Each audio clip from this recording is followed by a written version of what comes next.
नमस्कार दोस्तों, funny street में आपका स्वागत है। आज हम पढ़ेंगे विभिन्न यौगिकों या पदार्थों के अम्ल पीएच मान, जो कि पेपर में पूछे जाते हैं अक्सर करके। कौन कौन से क्वेश्चन पूछे जाते हैं मैं आज उसको बताऊंगा। शुरू करते हैं। तो पहला टॉपिक है, जैसे मैं ले रहा हूँ यहाँ पे, लार।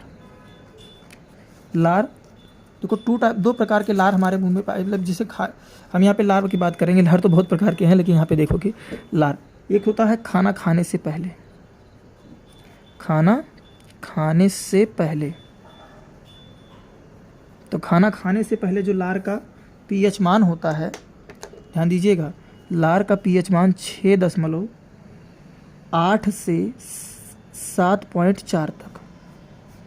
पीएच इसका कितना होता है? 6.8 से 7.4 तक। दूसरा हमने टॉपिक लिया लार की खाना खाने के बाद, वही लार खाना खाने के बाद।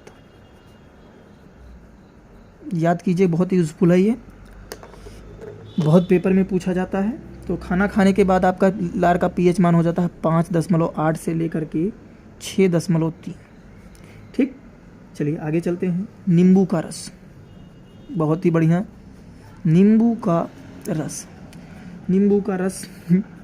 ज़माना था कि नींबू भी बहुत महंगे बिकने लगे थे। तो नींबू के रस का पीएच मान जो होता है वो होता है 2.2। कितना होता है? 2.2। उसके बाद में गाजर का रस। गाजर के रस का पीएच मान होता है 6.4। उसके बाद में है कॉफ़ी का पीएच मान है 5 से लेकर के 6.2। 5 से लेकर के 6.2। फिर कॉफ़ी के बाद है टमाटर का रस। तो टमाटर के रस का पीएच मान है 4।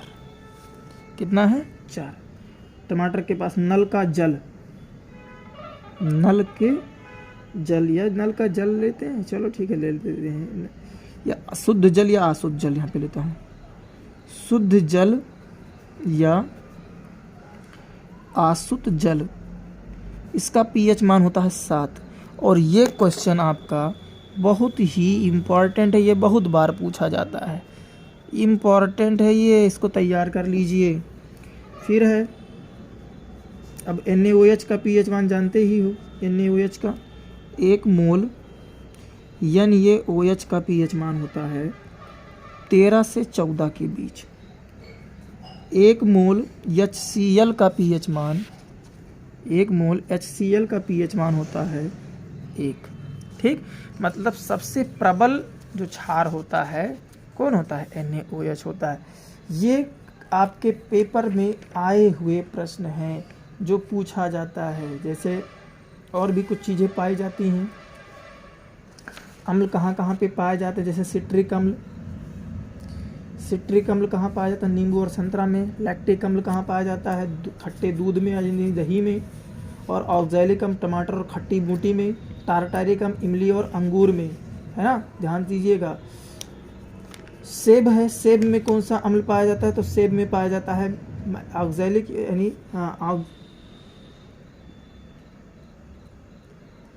मैलिक अम्ल पाया जाता है। चलिए आगे देखते हैं। तो अगला वीडियो जो है, इसमें मैं कुछ और पीएच मान के क्वेश्चन आपको दे रहा हूँ। जैसे पिछले वीडियो में मैंने कुछ पीएच मान के क्वेश्चन दिए थे, और पीएच मान के क्वेश्चन और दे रहा हूँ मैं जो कि बहुत पूछे गए हैं।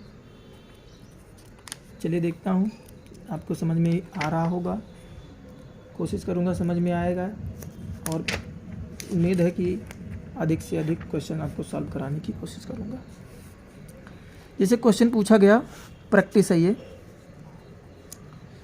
शुद्ध जल का पीएच मान क्या होगा? तो शुद्ध जल का पीएच मान क्या होगा? ध्यान दीजिए, अभी आपने लिखा शुद्ध जल या अशुद्ध जल। शुद्ध जल या अशुद्ध जल का पीएच मान कितना होता है? 7। तो यहाँ पे आप बता दो फटाक से, शुद्ध जल का पीएच मान कितना होगा? शुद्ध जल का पीएच मान कितना होगा बताइए? 7। कितना होगा? 7। चलिए, अम्लीय विलयन का पीएच मान पूछा गया है। अम्लीय विलयन का पीएच मान अम्लीय विलयन का पीएच मान। सिंपल सी बात है, क्या होगा? 7 से कम। दूसरा क्वेश्चन ले लिया गया, ये क्वेश्चन ये हो गया, ये क्वेश्चन ये हो गया, उसके बाद में इसका उत्तर ये हो गया। फिर पूछा गया क्षारीय विलयन का पीएच मान। क्षारीय विलयन का पीएच मान, ये भी क्वेश्चन है। इसका उत्तर देखिए, क्षारीय विलयन का पीएच मान 7 से अधिक, 7 से अधिक, 7 से अधिक, ध्यान दीजिएगा। ठीक, और क्वेश्चन में दे रहा हूँ, और देखिए ध्यान से। जैसे क्वेश्चन दे रखा है कि H2S विलयन का पीएच मान ज्ञात कीजिए। H2S क्वेश्चन है, H2S विलयन का पीएच मान क्या होगा? बेटा ध्यान से देखिए, इसमें बहुत ही अपनी स्टडी से, यहाँ पे H है, H प्लस, तो ये क्या है? अम्ल है।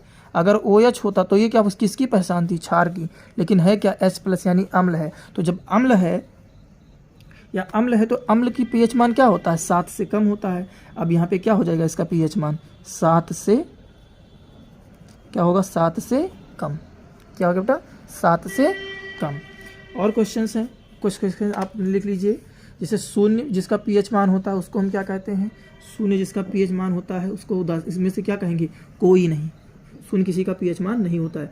शुद्ध जल का पीएच मान 7 होता है। ठीक, जैसे क्वेश्चन कह दिया गया कि एक जलीय विलयन में पीएच मान 4 है तो विलयन में हाइड्रोजन आयन का सांद्रता कितनी है? क्वेश्चन क्या कहा दिया है कि पीएच बराबर, जैसे पीएच बराबर 4 है, पीएच मान उसका 4 है तो H प्लस क्या होगा? H प्लस क्या होगा? तो हमको पता है कि भाई इस H प्लस क्या होगा, बहुत ही, क्योंकि हमने पढ़ा भी है और आप सीखे भी हो। H प्लस बराबर क्या होता है? H प्लस बराबर होता है 10 पर घात माइनस PH, 10 पर घात माइनस PH। तो H प्लस बराबर 10 पर घात माइनस PH यानी -4। तो कैसा है ये? अम्लीय है। और H प्लस क्या होता है? अम्ल होता है। अम्ल यानी H प्लस की पहचान क्या होती है? कि वो अम्ल है। जब H प्लस आयन उपस्थित होगा तो अम्ल कहलाएगा, और जब H प्लस आयन उपस्थित नहीं होगा तो अम्ल वो नहीं कहलाएगा। चलिए अगले पेपर में या अगले पार्ट में हम लोग पढ़ेंगे धावन सोडा, बेकिंग सोडा, विरंजक चूर्ण और नौशादर, और उसके बाद में कैल्शियम सल्फेट, ये सब पढ़ेंगे जो कि हमारे पेपर्स में बहुत ही बार पूछे गए हैं। और उम्मीद है आप लोगों को क्लास समझ में आता होगा। जल्द से जल्द आपको और भी क्लासेस प्रोवाइड कराए जाएंगी। पिछले कुछ दिनों में थोड़ा कार्यभार अधिक पड़ जाने के कारण मैं आपके पास वीडियो उपलब्ध शेयर नहीं करा सका, उसके लिए मैं क्षमा प्रार्थी हूँ। लेकिन आगत दिनों में आपके पास प्रत्येक दिन का वीडियो मिलता रहेगा। आप लोग रेगुलर चैनल पे बने रहें और जितना ज़्यादा से ज़्यादा हो सके इस चैनल को शेयर करें। आगे की क्लास में और भी अनुभवी टीचर आपके साथ जुड़ेंगे जो आपके उचित मार्गदर्शन करेंगे आपके पेपर के लिए। तब तक के लिए धन्यवाद। जय हिंद, जय भारत।